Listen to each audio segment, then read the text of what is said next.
mencionó algunos conceptos de eficacia, de efectividad. Entonces son conceptos que de a poco ustedes tienen que ir incorporando para saber la diferencia o diferenciar bien cuando hablamos de eficacia de un medicamento, cuando hablamos de efectividad, cuando hablamos de eficiencia y cuando hablamos de seguridad.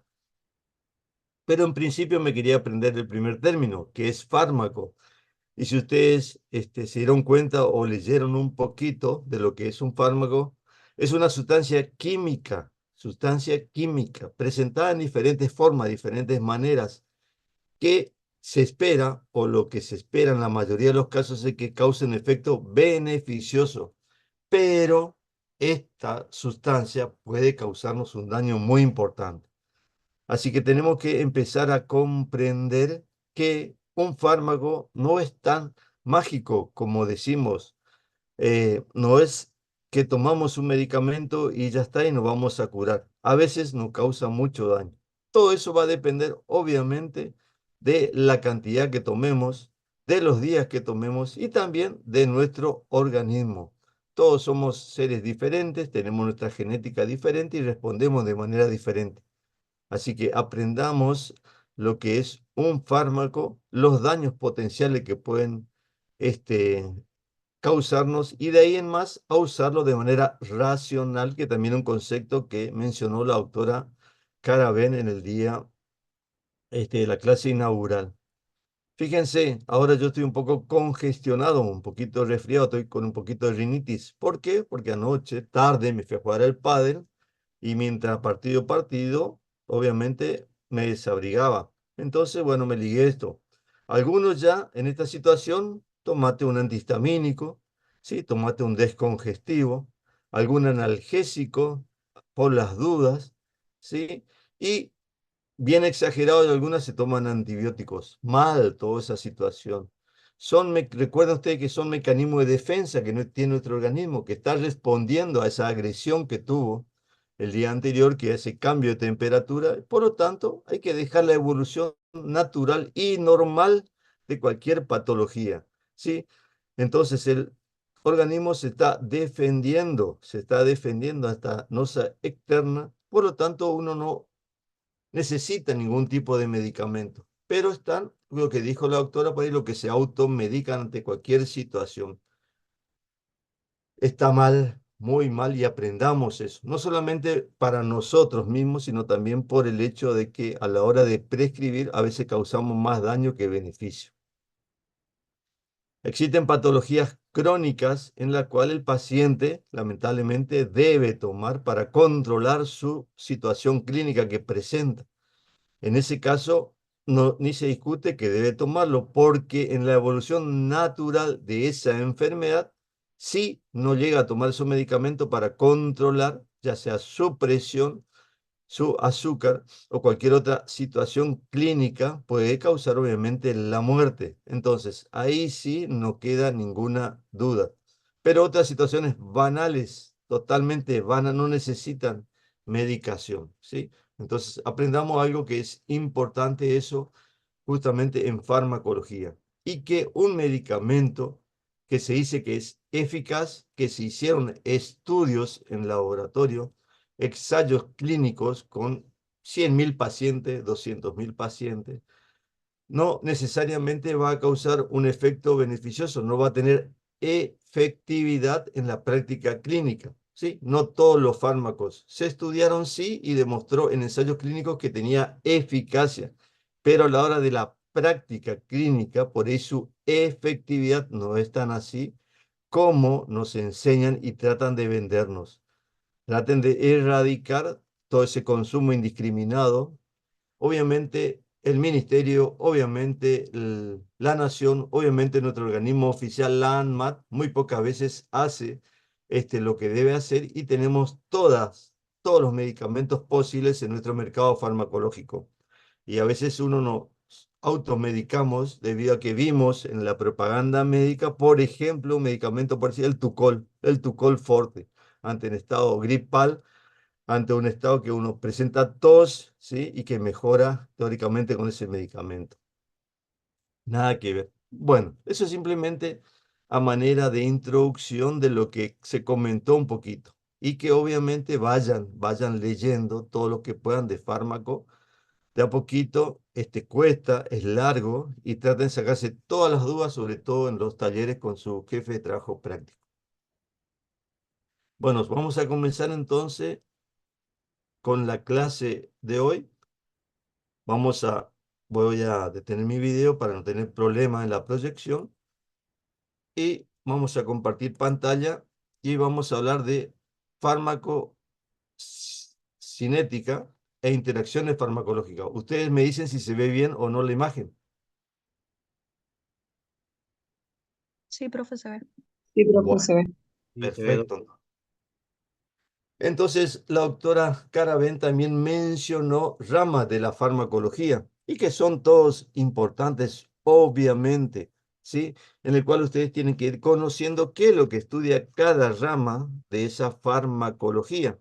Pero hay dos fundamentales en las cuales ustedes tienen que saber, porque una de ellas es la que estudia qué es lo que le pasa a esa sustancia química que ingresa al organismo, qué es lo que sucede de que ingresa hasta que sale y otra es la que estudia lo que puede pasar a nuestro organismo, los efectos que nos puede causar, que obviamente siempre esperamos algo beneficioso, pero no existe ningún medicamento que carezca de efectos colaterales indeseables. Lamentablemente, todos los medicamentos que ingresan en mayor o en menor medida causan algún tipo de daño. Ni que hablar, o mejor dicho, la tomemos como ejemplo a la aspirina. Fíjense que la aspirina es uno de los medicamentos mundialmente más utilizados. Y bueno, debido a que después de muchos años, se vio que su alta acción farmacológica, que era de hemorragia digestiva, se fue dejando de lado. Aparecieron sus primos hermanos, obviamente, como el ibuprofeno, naproxeno, diclofenac, otros medicamentos. Entonces, a la aspirina prácticamente hoy en día son difíciles lo que toman para su efecto analgésico y antiinflamatorio. Se lo dejó y la Organización Mundial de la Salud lo dejó prácticamente para el uso exclusivo de prevención. ¿Prevención de qué? De infarto, prevención de accidente cerebrovascular, ¿sí? Porque se vio que puede evitar la formación de trombos, ¿sí? De trombosis. Entonces, ese medicamento que se utilizaba en dosis, digamos, de 500 miligramos a 1 gramo para aliviar el dolor, la inflamación, hoy en día se lo utiliza en dosis bajas que van de 81 miligramos hasta 325 miligramos justamente para evitar la recurrencia de infarto y accidente cerebrovascular. Entonces, es importante la farmacocinética de un fármaco. ¿Qué va a pasar? Es aquella que va a estudiar el paso del fármaco a través del organismo, en función obviamente del tiempo y de la dosis. Va a comprender los mecanismos de absorción, distribución, metabolismo y excreción. Pero ¿qué es lo que debemos olvidar y que también es importante que vayan aprendiendo? Porque esa sustancia química, ¿sí? Puede tener diferentes vías de administración. Un ejemplo de un fármaco, de un grupo de fármacos que se pueden administrar por diferentes vías son, por ejemplo, los corticoides. Seguramente escucharon hablar de corticoides, como por ejemplo la dexametasona o betametasona. Entonces son muchos de esta familia y dependiendo del fármaco, de los corticoides, algunos se pueden administrar por vía oral, ¿sí? Y si es por vía oral, puede tener diferentes presentaciones, ya sea en gotas, en jarabe, en comprimidos, en cápsulas. También se puede administrar por vía inhalatoria, ¿sí? Ya sea para el tratamiento de una rinitis alérgica, ya sea para el tratamiento del asma. Se pueden administrar también por vía infiltrativa, en caso de lesiones, de torceduras, por ejemplo, de inflamaciones de rodilla, de tobillo. También se pueden administrar de manera tópica. O sea, existen diferentes vías y ustedes tienen que aprender a conocer eso. Tienen que saber cómo puedo administrar mi fármaco, cómo viene, si vienen comprimidos, vienen en jarabe, vienen en cápsulas, porque se van a encontrar aquella situación en la que el paciente, supongamos, le diga, mire, doctor, yo no quiero el medicamento tomar todos los días, tantas veces en el día. Yo quiero ese medicamento, pero una ampolla que lo administre por vía intramuscular y con eso sea suficiente. Entonces ustedes no pueden no conocer ese medicamento si lo puedo dar por vía parenteral, ¿sí? Si lo puedo dar por vía intramuscular. Entonces, eso de a poquito vamos a ir aprendiendo. No se enloquezcan porque son muchos fármacos que vamos a hablar durante la cursada, de la cual ustedes son pocos los fármacos que van a utilizar el día de mañana. Entonces, más aún, más con razón, al igual que ahora en las especialidades o subespecialidades en medicina, se manejan 10, 12, 14 fármacos. De los miles que hay, se manejan eso. Obviamente que el profesional quiere saber todo de todo y eso es imposible. Ya sean, ya se van a dar ustedes cuentas cuando, por ejemplo, dentro del mismo grupo, por ejemplo, AINES, que son los analgésicos, antipiréticos, antiinflamatorios no esteroides, tenemos el ibuprofeno y el diclofenac. Entonces, cuando empezamos a hablar y decimos las diferencias o las ventajas y desventajas de estos fármacos, a veces no lo saben, no lo saben, y se quedan con lo que le dicen, ¿sí? Con lo que le viene por ahí el que trabaja en, como visitador o médico, viene a presentar ese medicamento y que te dicen que este fármaco es mejor, es más potente. Y eso también es otro concepto que tienen que saber. ¿Qué es potencia? Cuando hablamos de potencia o que es más potente un fármaco respecto a otro. Entonces, de a poquito, conceptos tienen que aprender en farmacología para hablar en, este, en esta cursada.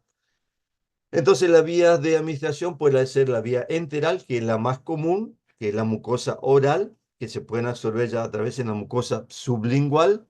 Generalmente van por las venas sublinguales y de esa manera se evita el primer pasaje del fármaco a través del hígado. ¿Qué significa que evita el primer pasaje a través del hígado? O sea, evita una gran metabolización.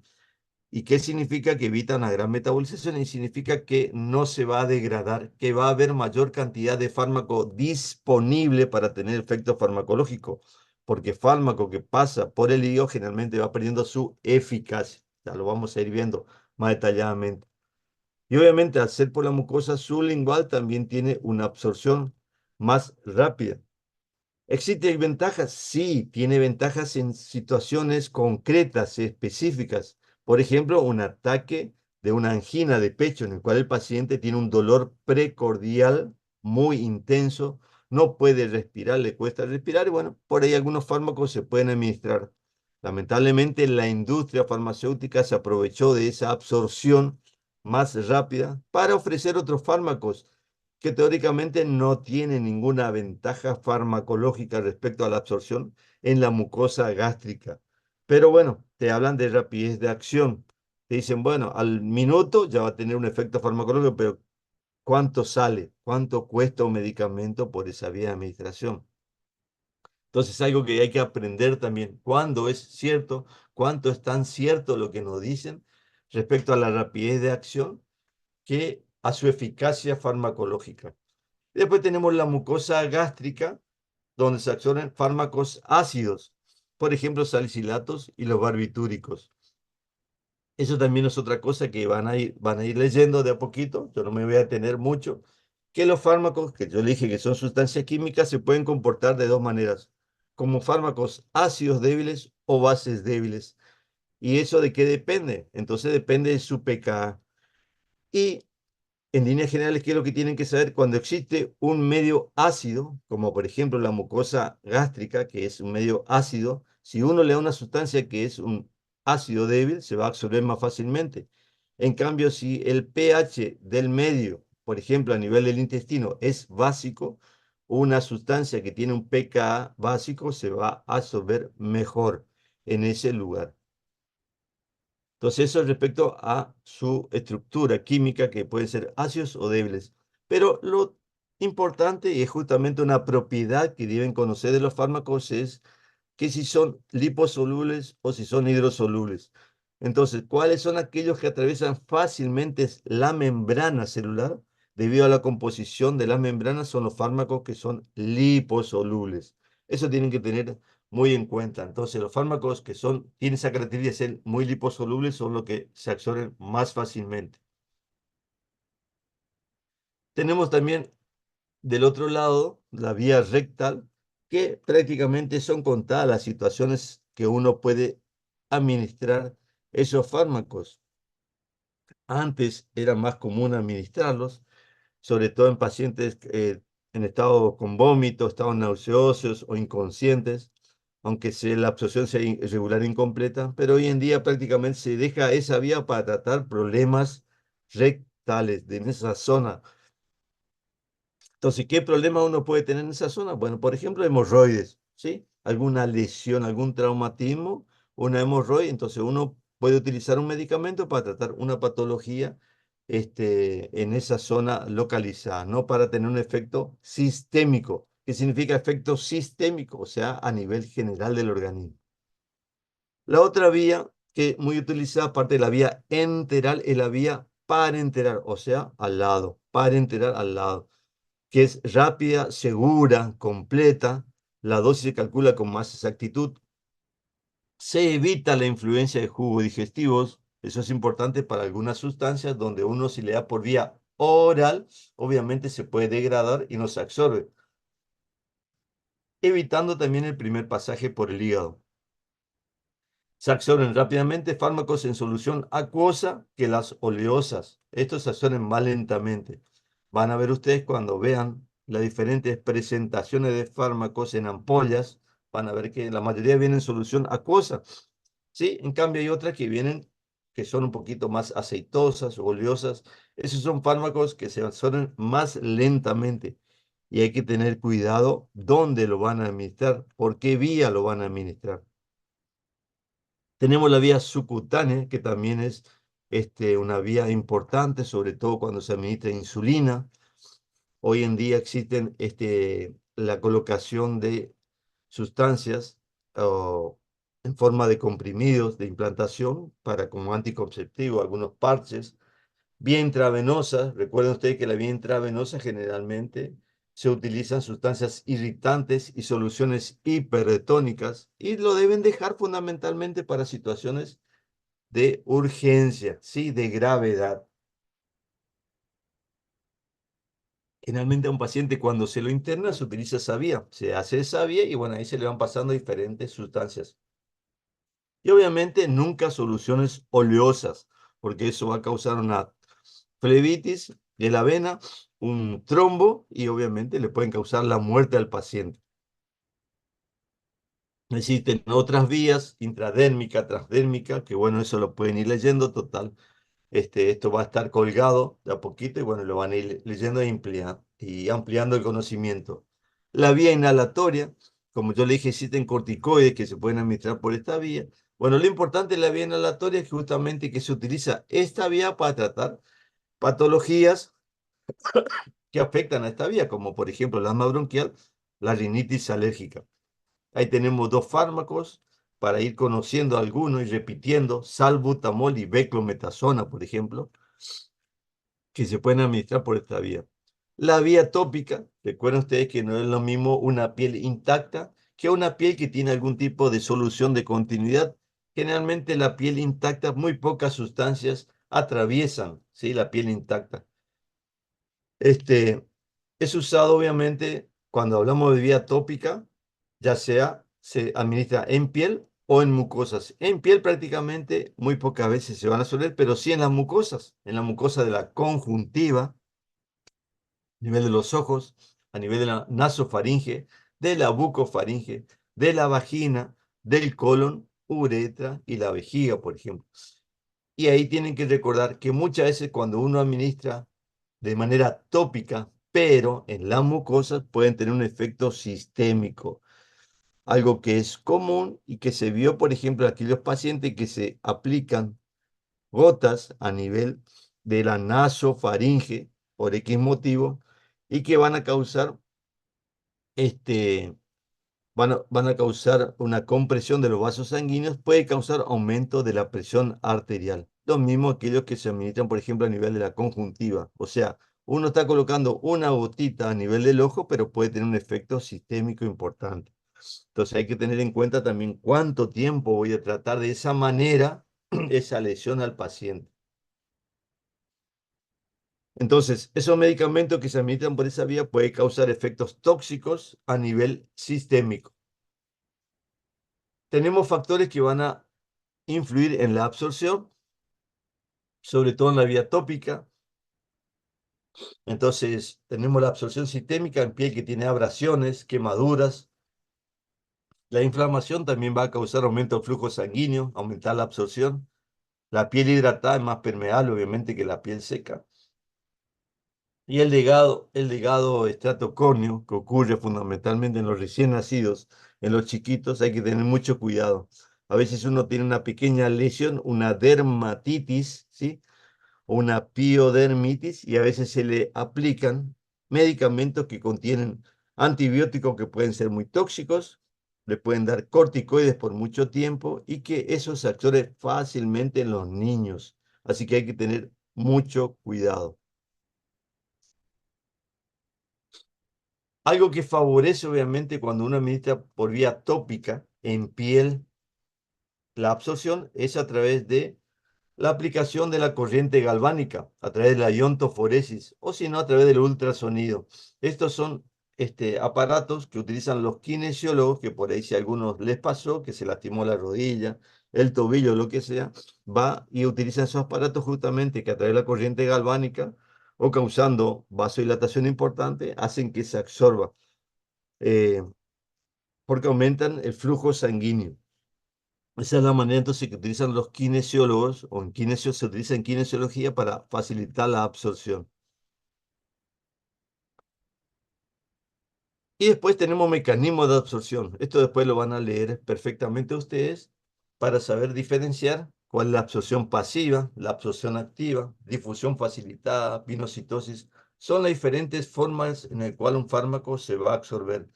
En línea general, la absorción pasiva se absorbe dependiendo de la concentración.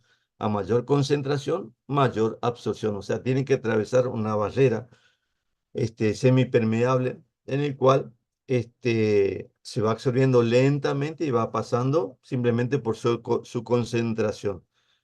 Muchísimos fármacos lo hacen de manera. Y otra es el transporte activo, absorción activa, donde hay gasto de energía y necesita a veces de un transportador. Y eso tiene que hacer la diferencia porque es saturable.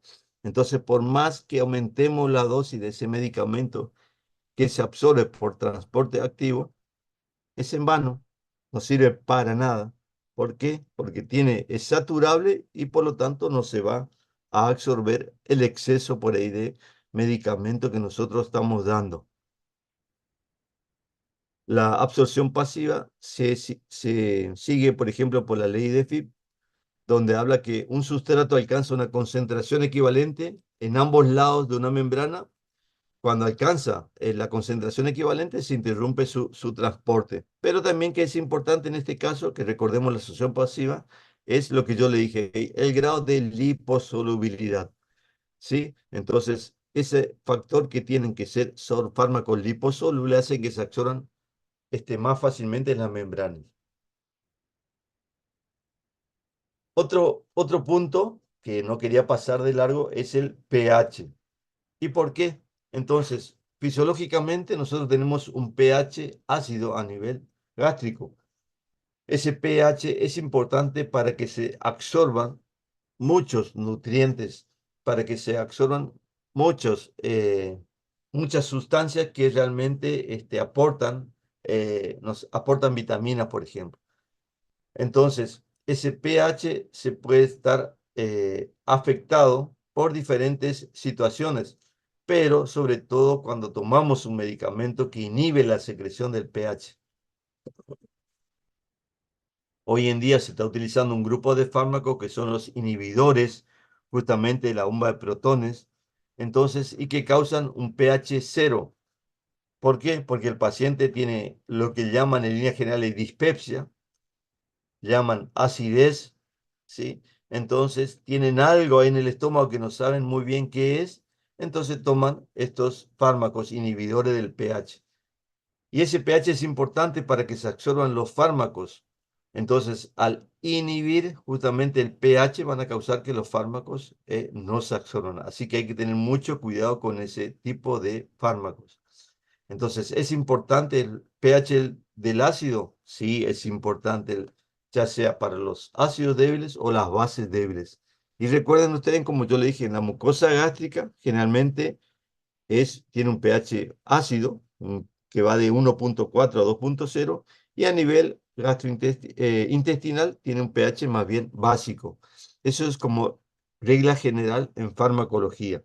Pero lo importante que quiero que les recuerde es la importancia que tiene el pH en el organismo. Bueno, estos son otros mecanismos, como yo le dije, de absorción, que no hace falta que nos detengamos. Y obviamente lo otro, que era lo que yo les dije, en líneas generales, factores que van a modificar la absorción. Le hablé de solubilidad, le hablé de la concentración del fármaco, pero también existe lo que se llama cinética y solución de la forma farmacéutica. Vieron que ahora existen medicamentos que dicen, es un comprimido recubierto.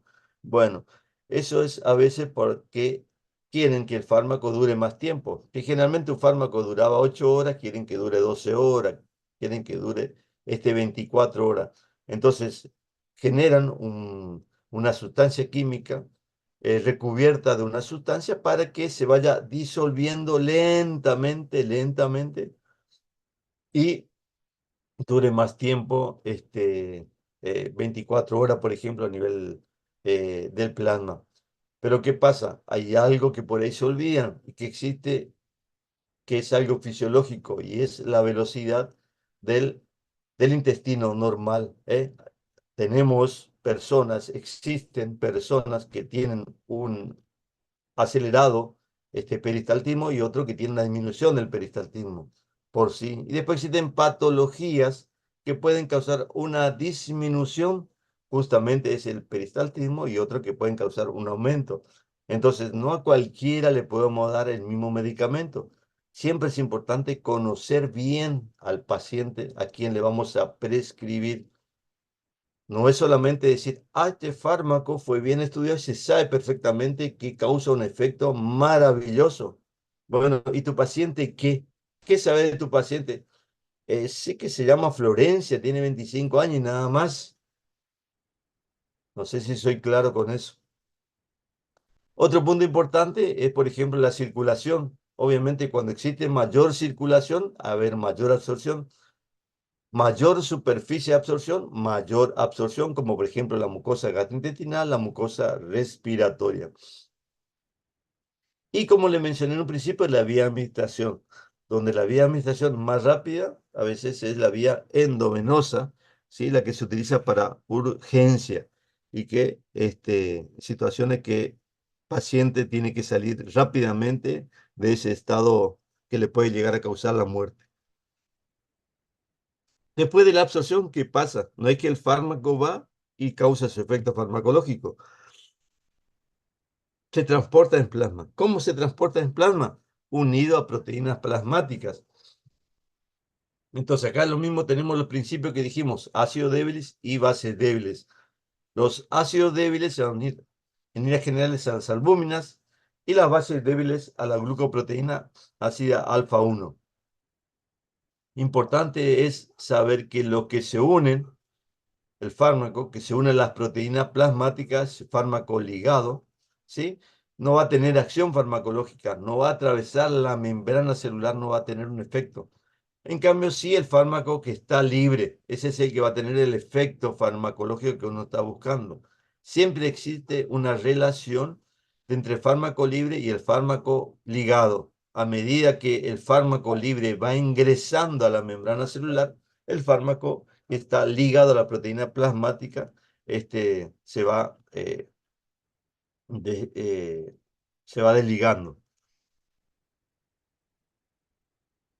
Existen también lugares para algunos fármacos que son depósitos de fármacos.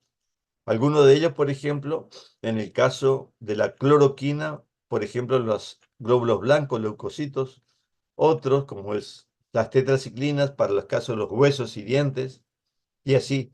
Entonces, eso también hay que tenerlo en cuenta, que existen depósitos naturales para algunos fármacos que se vamos a utilizar. Por suerte, en líneas generales, ninguno de estos fármacos ustedes van a prescribir, ¿sí? Entonces no van a tener ese inconveniente.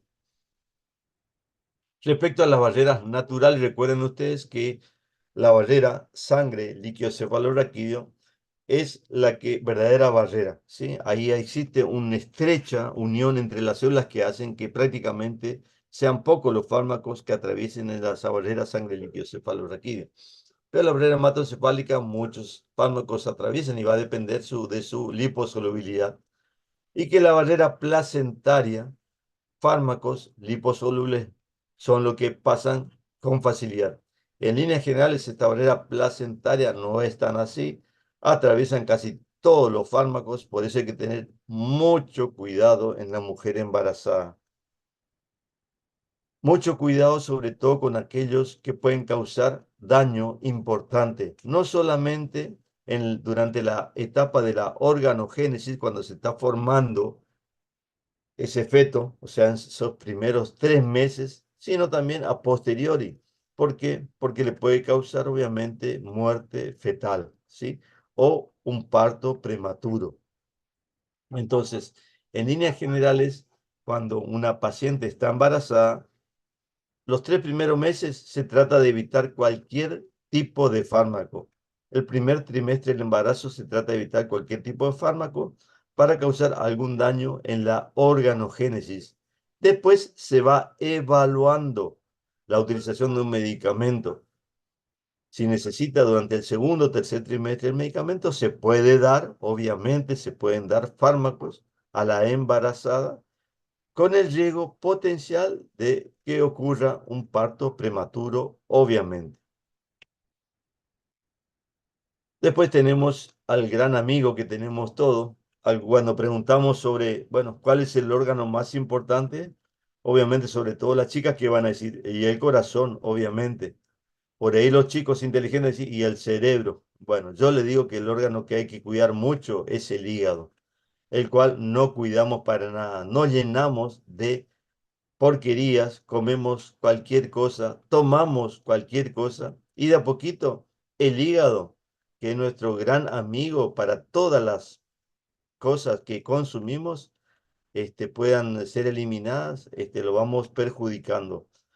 Es tanto el daño que ocurre a nivel hepático que muchísima gente recibe trasplante hepático antes de los 40 años, imagínense pensar en un trasplante hepático a los 40 años, conseguir un hígado que sea compatible, es terrible. Pero bueno, es debido al gran daño que le causamos al hígado. Entonces, el hígado es nuestro gran aliado, es el que depura prácticamente de todo lo que comemos, todo lo que tomamos, y que hace, lo prepara para que ese fármaco pueda ser eliminado. ¿Y cómo lo hace?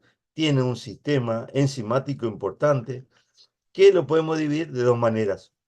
Fase uno y en la fase 2. Ese sistema enzimático microsomal actúa en esas dos fases. En la fase uno simplemente procesos sencillos como procesos de oxidación, reducción, hidrólisis y que en algunos casos esa fase sirve para que algunos fármacos que ingresan no como un principio activo, sino como un profármaco, puedan tener efecto farmacológico. O sea, ese fármaco de por sí no tiene efecto farmacológico, pero al pasar por una fase de hidrólisis o de oxidación, ahí tiene un efecto farmacológico.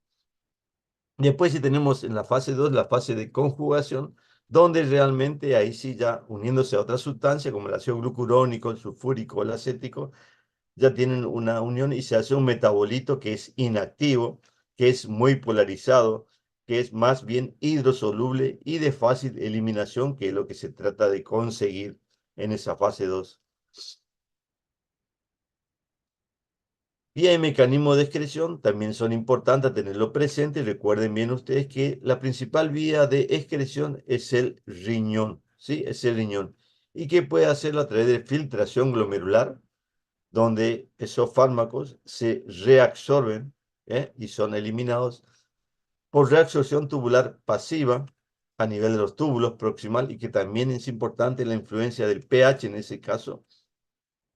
Es por eso que en algunas situaciones donde el pH, uno necesita eliminar una sustancia que es más bien alcalina, uno necesita eliminar esa sustancia rápidamente, bueno, simplemente con hidratar más el paciente es suficiente para que ese pH sea más básico y pueda ser eliminado.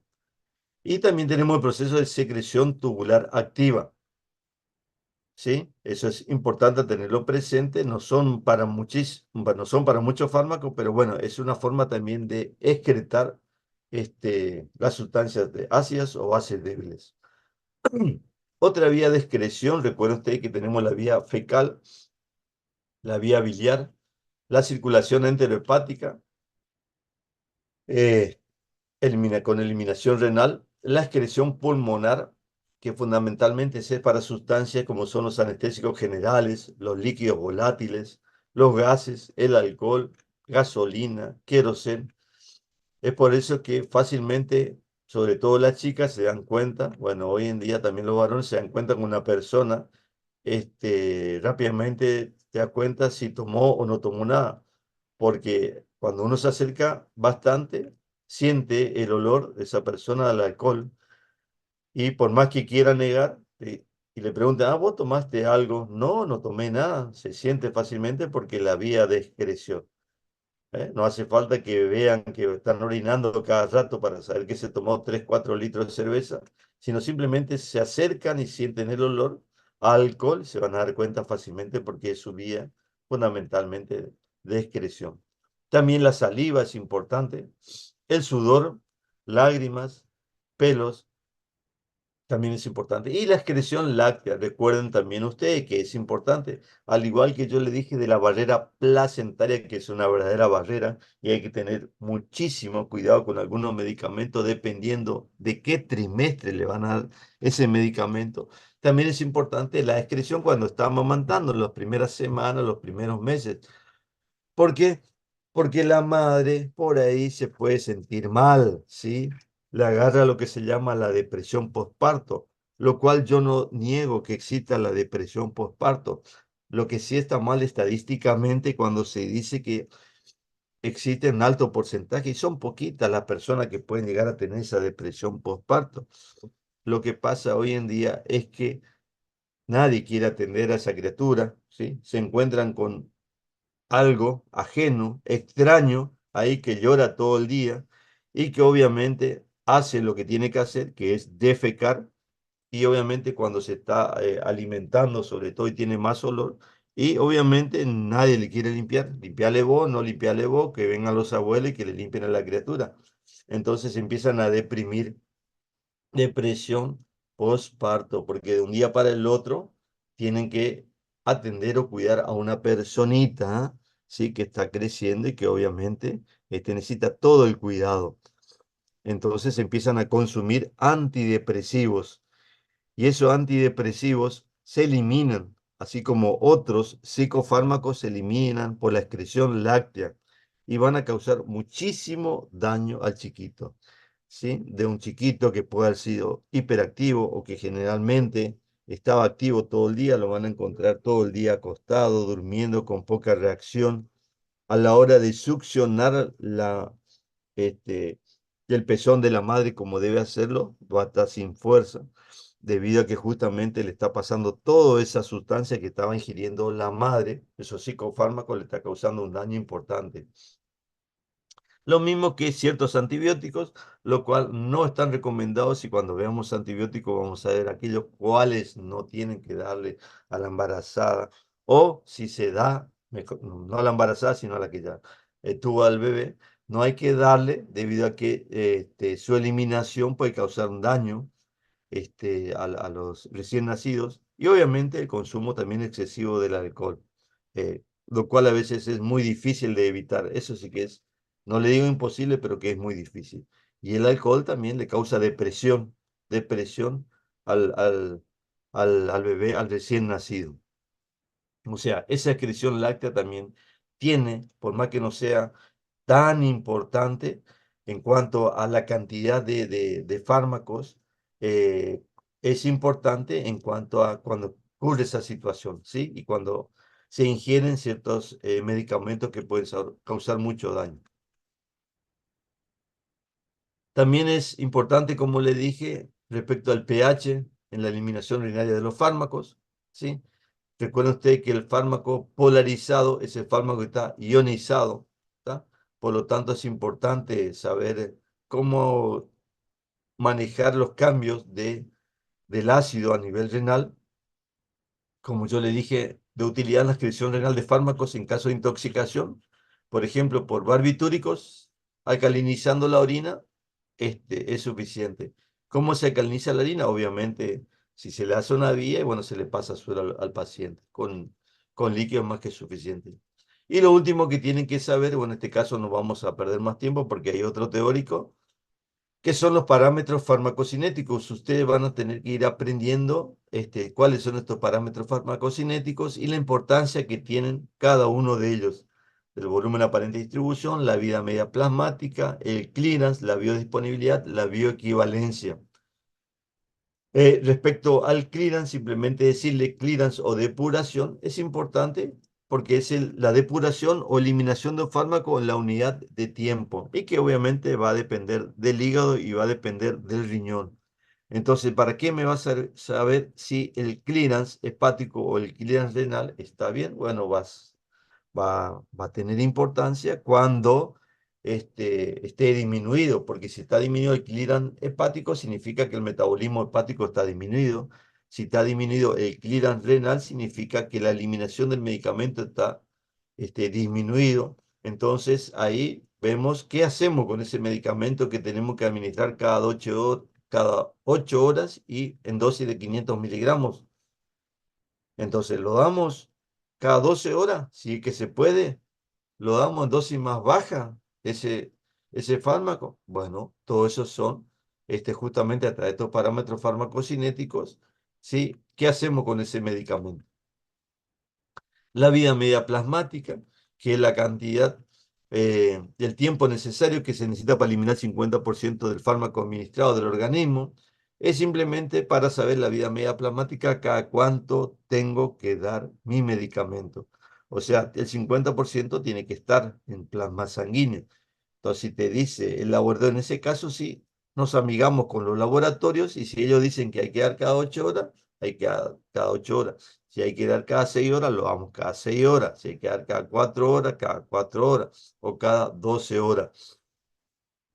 Entonces, es importante saber eso para saber la posología del medicamento.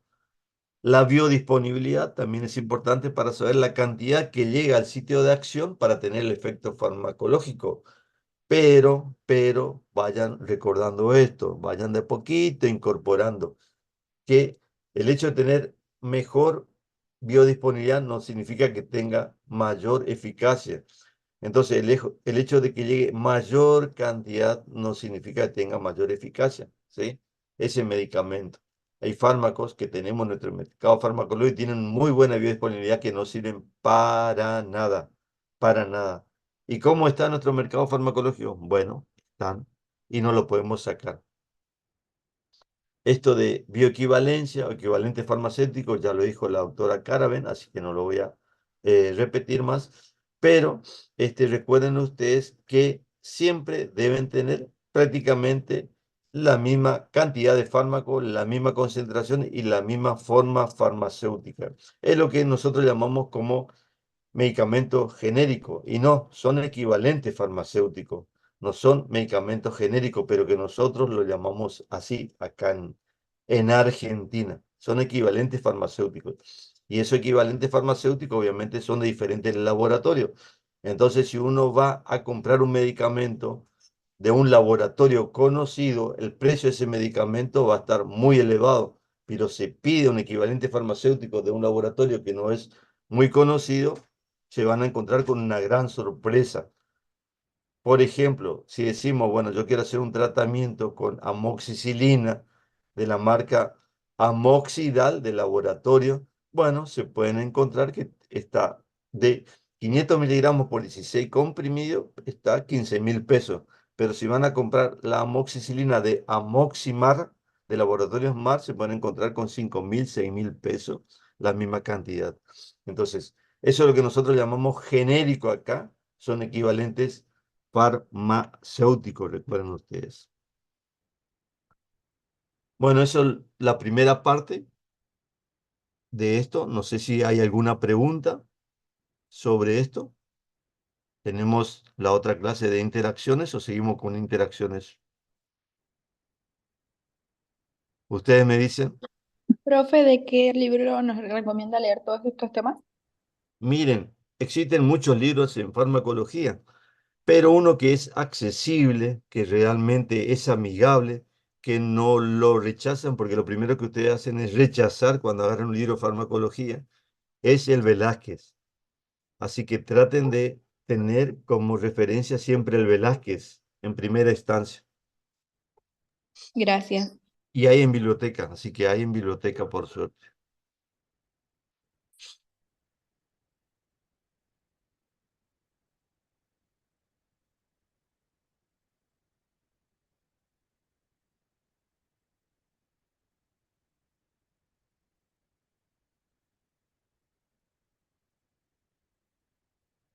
Bueno, parece que no hay preguntas hasta ahora.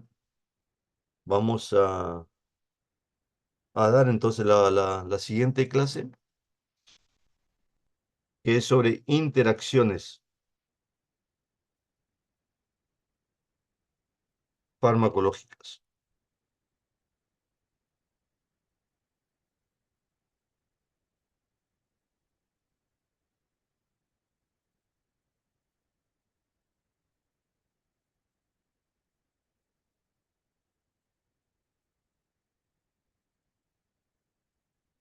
¿Algunos de ustedes consumen medicamento? Pregunto, así de manera crónica.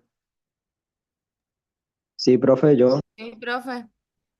Bien, bien. Y por ahí pregunto así, sin que me digas nada, sin que me digan nada. Que consumen medicamento de manera crónica. Por ahí, en otra situación, le agregan otro medicamento a lo que están tomando De vez en cuando. de vez en cuando, pero sí, entonces, por ahí le agrega. Sí, profe. Bueno, ¿y vos sabías que ese medicamento puede tener un efecto que puede ser contraproducente con el que está tomando? ¿Sabía o no?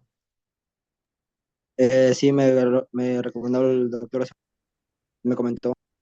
Ajá, bien. Y bueno, eso es lo que conocemos como interacción farmacológica, ¿sí? Entonces, cuando consumimos más de un medicamento, dos, tres o cuatro, ya sea por prescripción de un profesional de la salud o por automedicación o automedicación, puede ocurrir una interacción farmacológica. A veces no nos damos cuenta, y entonces ese fármaco que lo consumimos de manera crónica, supongamos un antihipertensivo, supongamos un antidiabético, puede dejar de tener efecto. Entonces, empecé a tomar un antibiótico porque tenía un proceso infeccioso. Empecé a tomar un analgésico antiinflamatorio porque tuve un esguince de tobillo, un traumatismo importante. Y a la semana o a los 3 4 días de tomar ese medicamento, veo que mi azúcar, por ejemplo, en el caso de diabetes, aumentó, que mi presión que lo tenía controlado aumentó. Y eso justamente debido a la interacción farmacológica que puede haber entre esos medicamentos. Entonces, ¿cuándo hay una interacción farmacológica? Cuando se modifica el efecto de un fármaco causado por la administración conjunta de otro o de otros fármacos, que puede ser tomado antes de ese fármaco, con ese fármaco o después de ese fármaco.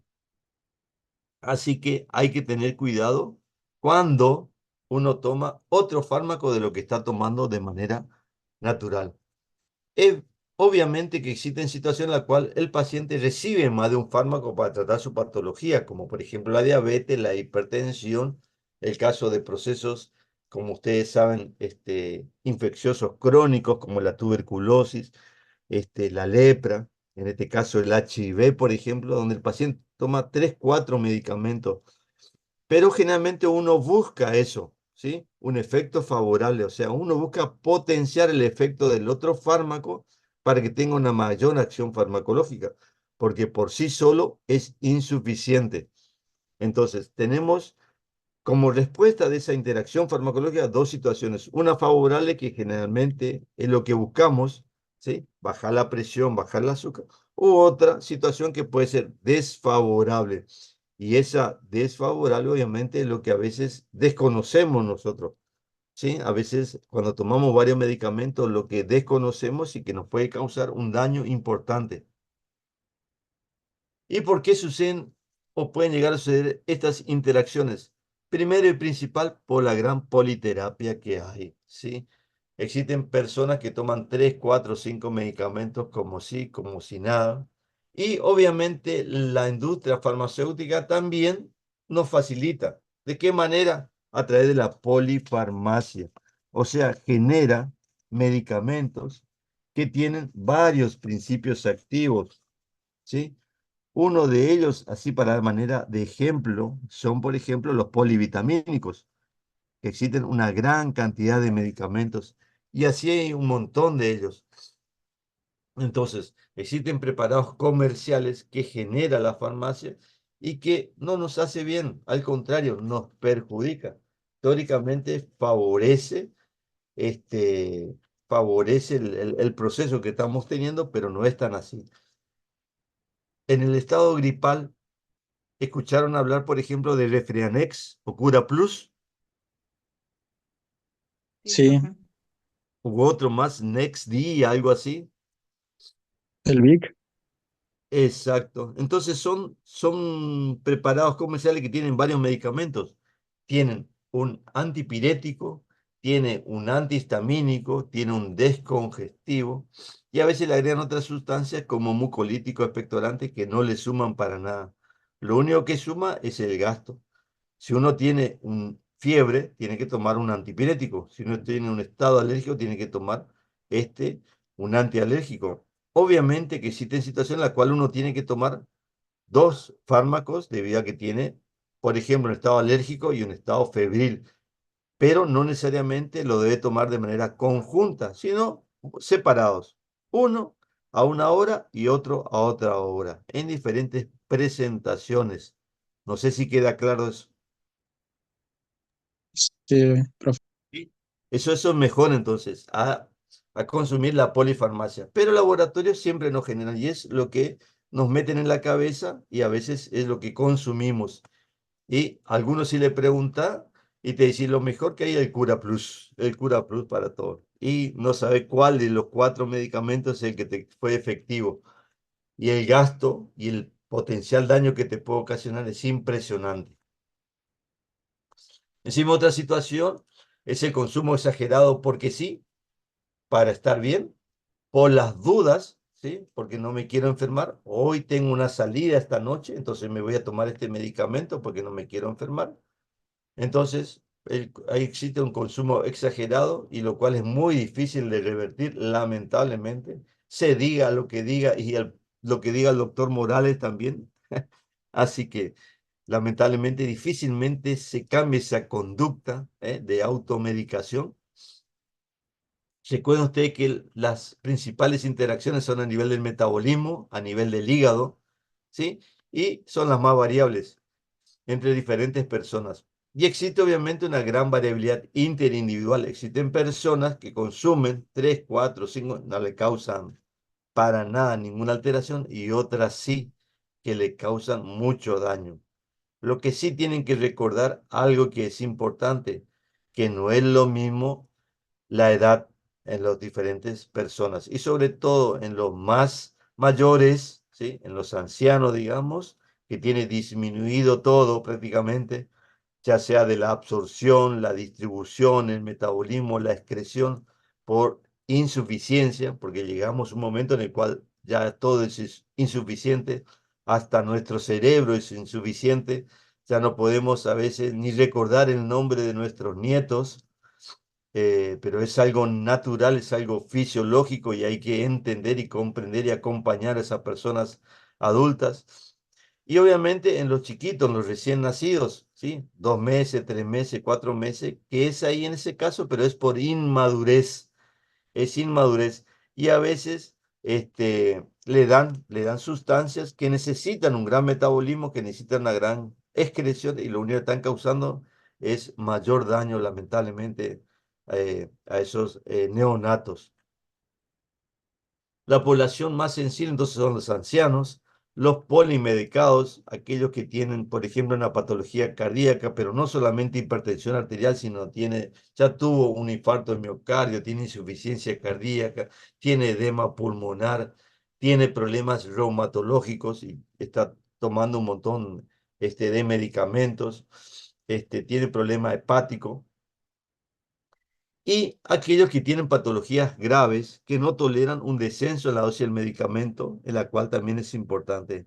Entonces, vos tenés una situación clínica en la cual está utilizando la dosis máxima de un medicamento y tenés que darle otro medicamento, y a veces para evitar justamente esa interacción o que sea tan importante, uno trata de disminuir la dosis del primer medicamento, pero a veces es muy difícil debido a esa situación grave que tiene el paciente.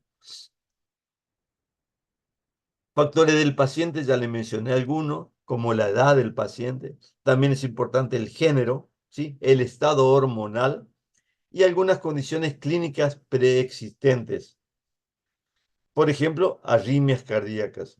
Este medicamento, que le puse acá como ejemplo, la cisapride, generalmente te puede causar un estado de arritmias cardíacas, ¿sí? Alguna alteración en el ritmo cardíaco, cuando se utiliza nada más que en dosis altas la cisaprida. Pero en aquellos pacientes que tienen alterado algo en el ritmo, como por ejemplo el intervalo QT, puede causar ya en dosis bajas ya pueden causar arritmias cardíacas.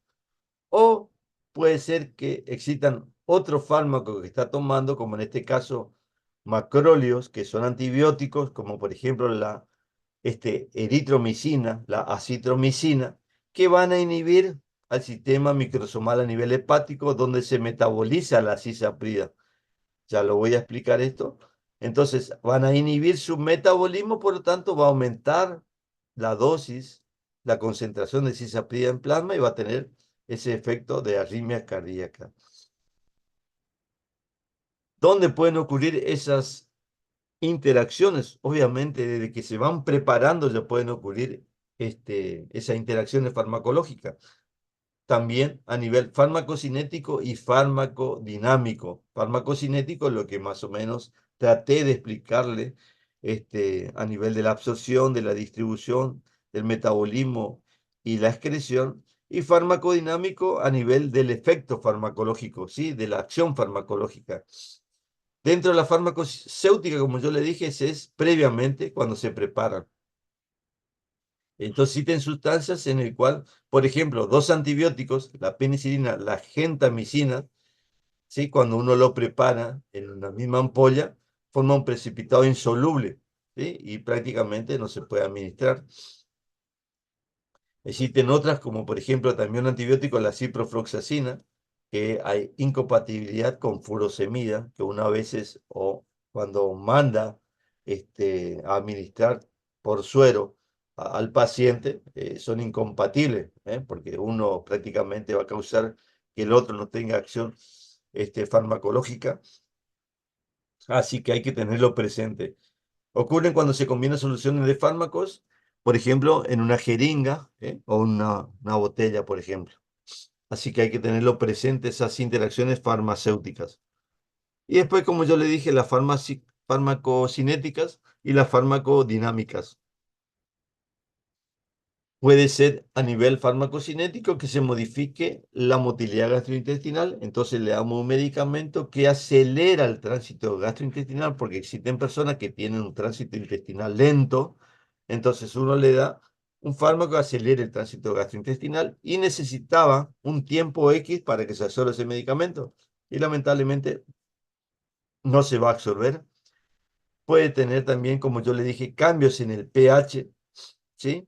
Fármacos que van a inhibir la secreción del pH y obviamente va a evitar que se absorban ciertas vitaminas que son importantes.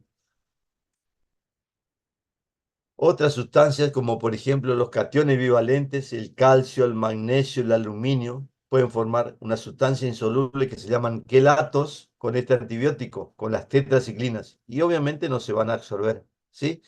Entonces, no es que uno le va a dar calcio, le va a dar magnesio, aluminio, a veces simplemente dando las tetraciclinas, porque algunos quieren tomarlo con leche, pueden tomarlo con yogur, con queso, y bueno, eso tiene contenido en calcio, tiene contenido en aluminio, magnesio, y obviamente no se va a absorber.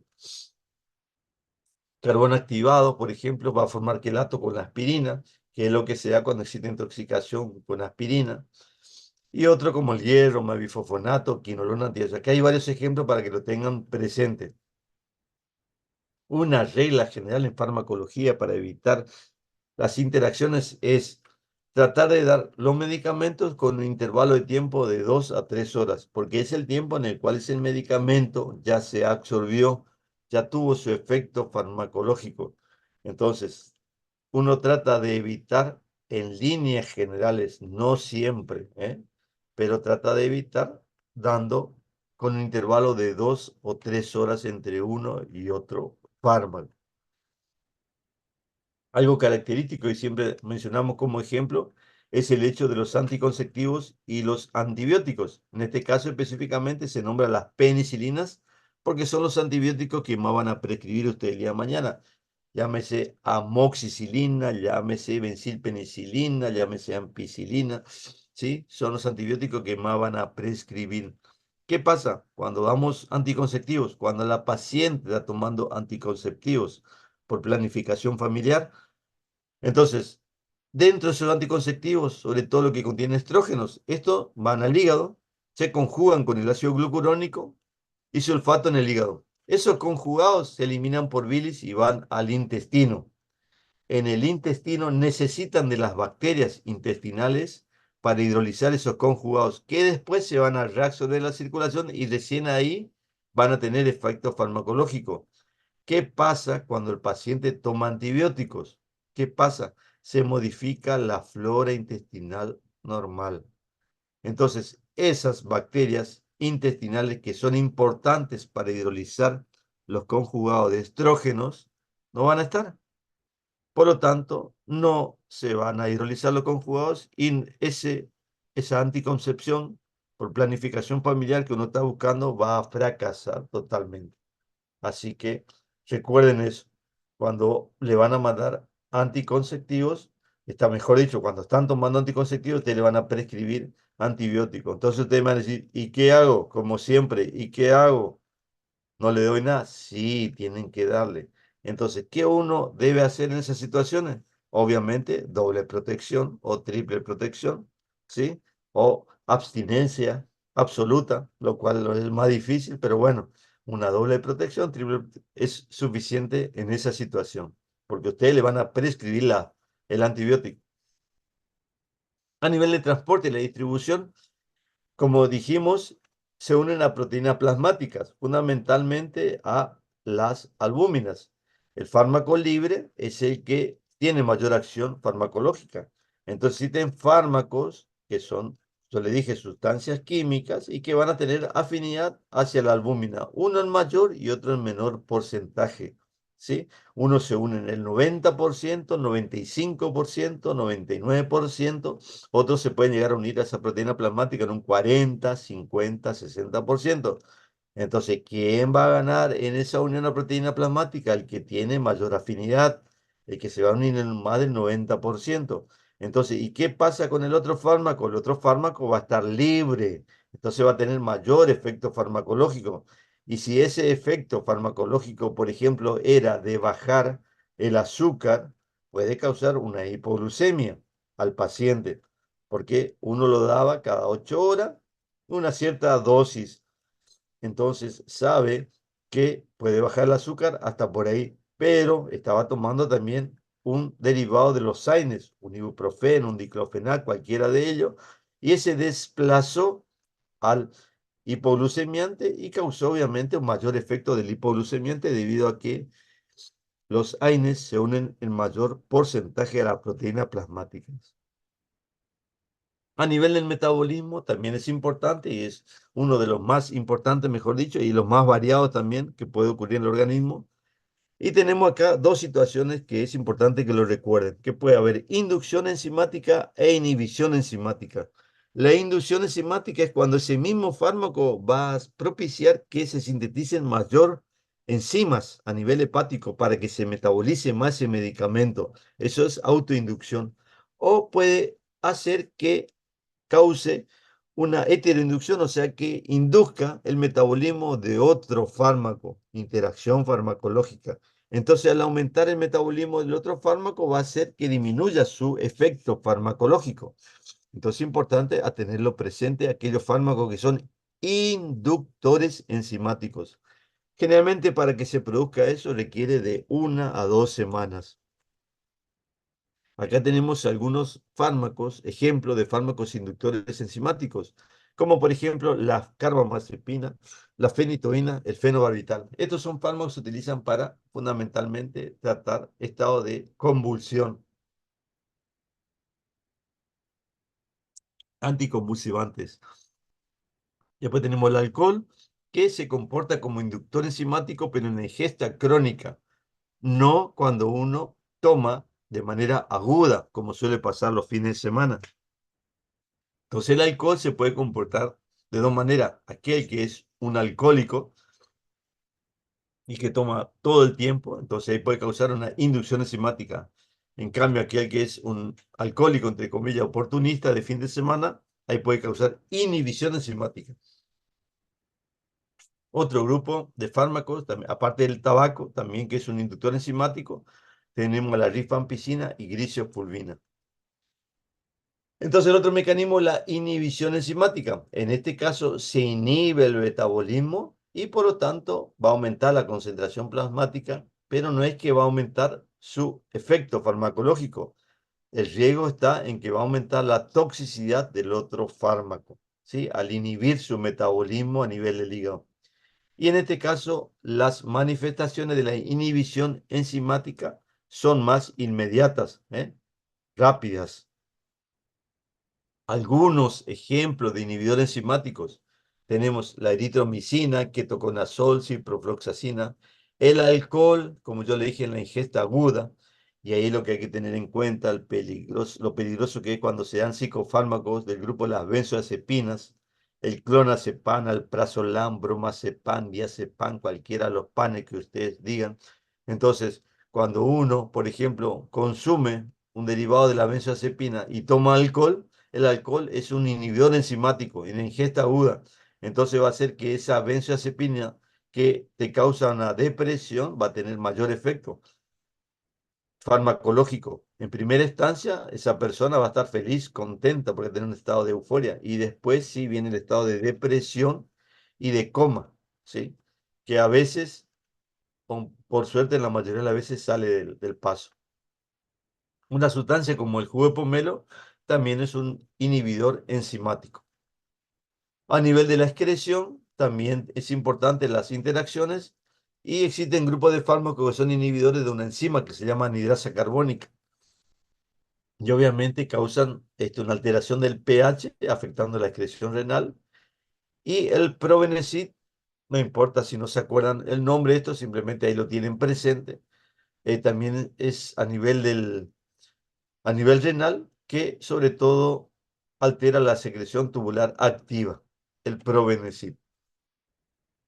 Dentro de las interacciones farmacodinámicas, que son también importantes, tenemos dos situaciones. Efecto de sinergismo, que es lo que muchas veces tratamos de buscar, pero puede haber también un efecto de antagonismo, y que en algunas veces también buscamos. Pero el efecto de sinergismo es lo que, ejemplo clásico, lo que ustedes van a ver cuando utilizan su anestuvo, que tiene un anestésico local y un vasoconstrictor, que es lo que ustedes van a utilizar constantemente. Entonces, se potencia el efecto del uno con el otro. Ya vamos a ver bien cuando veamos anestésicos locales. Hay un efecto de sinergismo. Y antagonismo es, por ejemplo, cuando se dan aquellos pacientes que se intoxican como le dije yo con la benzodiazepina, como el flumacenil, ¿sí? Porque compiten por su receptor. Entonces, al darle flumacenil, van a competir por el receptor y va a tratar de que ese efecto depresor de los benzodiazepinas no se esté cumpliendo. O en el caso de los intoxicados por opiáceos, como la morfina, la heroína, sea la naloxona, ¿sí? Naloxona. De vuelta, ténganlo simplemente presente en estos ejemplos, pero no ocupen su memoria para esto porque no lo van a utilizar. Estas interacciones pueden ser directas o indirectas. ¿Cuándo son directas? Cuando actúan por el mismo mecanismo de acción. Ejemplo, el ibuprofeno mal diclofenac, lo cual está pésimo la utilización de dar dos fármacos del mismo grupo. Pésimo. Entonces, eso no se debe hacer nunca, porque los dos tienen el mismo mecanismo de acción y obviamente que el que tenga mayor afinidad va a tener mayor efecto y el otro va a carecer del efecto, no va a tener ni un efecto farmacológico. Pero son más importantes aquellos, por ejemplo, que son depresores del sistema nervioso central, cuando se utilizan varios depresores, no solamente psicofármacos, sino también el alcohol, que es un depresor del sistema nervioso central, derivado del opiáceos, del opioide para el tratamiento del dolor, por ejemplo, o a nivel cardiovascular también pueden tener un efecto importante. O interacciones farmacodinámicas indirectas es cuando no tienen el mismo mecanismo de acción, pero acá vamos a sumar más bien los efectos adversos. Por ejemplo, AINES, como les dije hoy, los AINES, ibuprofeno, naproxeno, diclofenac, con anticoagulantes. Entonces, ambos son proulcerogénicos y obviamente van a causar un riesgo, cuando vamos a manera conjunta, de hemorragia digestiva, ¿sí? De hemorragia digestiva o AINES más antihipertensivos. Los AINES, ya vamos a ver cuando veamos el capítulo de AINES, van a inhibir a prostaglandinas específicas a nivel renal y va a hacer que algunos grupos antihipertensivos de los grupos que hay tengan o carezcan de efecto farmacológico y obviamente la presión del paciente no le baje. Al contrario, se mantenga o si no puede llegar a subir inclusive. El alcohol tiene una interacción aparte, por decirlo así. Existe un disuasivo alcohólico para aquellos que son alcoholistas crónicos, que es el disulfiram. Se llama efecto disulfiram o efecto antabús. Entonces, ¿qué hace el disulfiram? Inhibe una enzima, que es la acetaldehído deshidrogenasa. Y de esa manera no se oxida del acetaldehído. Y ese fármaco, esa sustancia que queda, causa mucho dolor de cabeza, mucho vasodilatación a nivel de la cara, hipotensión arterial, palpitaciones, sensación así de que va a salir el corazón, taquicardia, náuseas y vómitos. Entonces se le da como un disuasivo alcohólico para que el paciente deje de tomar. Es por eso que algunas sustancias o algunos fármacos que tienen ese efecto de reacción disulfiram o antabús se lo llaman justamente que tiene un efecto disulfirano antabús. ¿Y cuáles son el ejemplo? O algo o alguien que ustedes tienen que recordar, porque es un fármaco que van a prescribir y que es el metronidazol. El metronidazol es un antibiótico que también tiene un efecto antiparasitario, que tienen un espectro específico y que el día de mañana ustedes pueden prescribir. Entonces, ese metronidazol va a inhibir al aldehído deshidrogenasa y se va a acumular acetaldehído con todo el efecto que yo le mencioné. Entonces, cuando van a prescribir el metronidazol, ¿qué es lo que tienen que decir al paciente? ¿Qué es lo que le tienen que enseñar a su paciente? Que no consuma alcohol, porque si no va a tener todas las manifestaciones clínicas que yo le mencioné. Y obviamente que si no le dicen al paciente, ¿él qué va a decir? Yo siempre en mi vida tomé caña, tomé whisky, tomé cerveza, tomé vino y nunca me pasó esto. En cambio, mi médico, mi ontólogo me prescribió metronidazol y me empezó a doler la cabeza, tengo palpitaciones, tengo taquicardia. Entonces, ¿a quién le van a culpar? Al antibiótico, al metronidazol. Y nada que ver, es por una interacción farmacológica, efecto antabús o disulfiram. Recuerden eso, metronidazol. Vayan incorporando a su cabecita ese medicamento que lo van a prescribir. Y en quinto año, cuando veamos terapéutica farmacológica, van a ver la importancia que tiene ese medicamento. Otros fármacos que no son uso muy común, pero bueno, que se menciona en la literatura, está el cefamandol, furazolidona, grisofulvina, ketoconazol, pero bueno, simplemente los menciono ahí para que lo tengan. En odontología, esto es justamente, y es lo que ustedes tienen que tratar de aprender, es justamente cuáles son los más fármacos que vamos a prescribir. Y son los AINES, los analgésicos antiinflamatorios. También tenemos los corticoides, algunos antimicrobianos y anestésicos locales. ¿Sí? Pero le dejo como tarea del hogar para que ustedes vayan viendo, vayan analizando. Y en el taller de mañana vamos a ver y justamente vamos a buscar algunas interacciones. ¿Con quién? Con los AINES. AINES más, por ejemplo, aspirina, que la aspirina también es un AINE, pero que yo le dije que hoy en día no se utiliza con ese efecto analgésico antiinflamatorio, sino se utiliza más bien como antiagregante plaquetario para evitar la formación de trombos. Y después tenemos los AINES más los hipoglucemiantes, tenemos AINES con corticoides, AINES con otros antitrombóticos y AINES con antihipertensivos. Entonces, eso vamos a verlo mañana en el taller, es algunas interacciones y para ir aprendiendo de a poquito. Entonces, y por último, las interacciones pueden ser infinitas. Recuerden ustedes que son probabilidades. Es muy probable que ocurra esa interacción. Es lo mismo cuando yo consumo un fármaco. Es muy probable, porque se estudió ese fármaco en ensayos clínicos, que me baje la presión, ¿sí?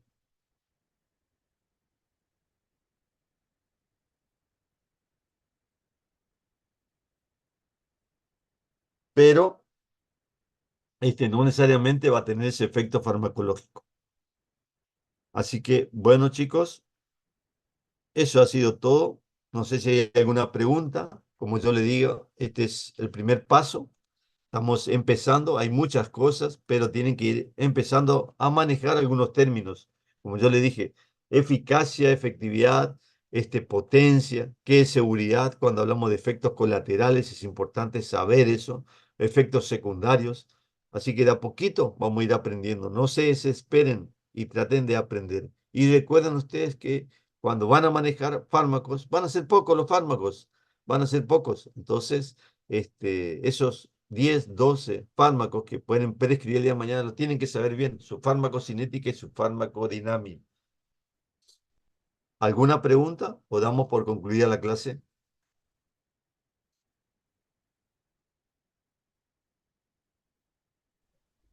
Ninguna, doctor.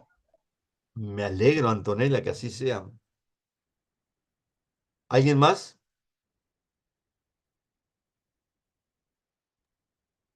Profe, le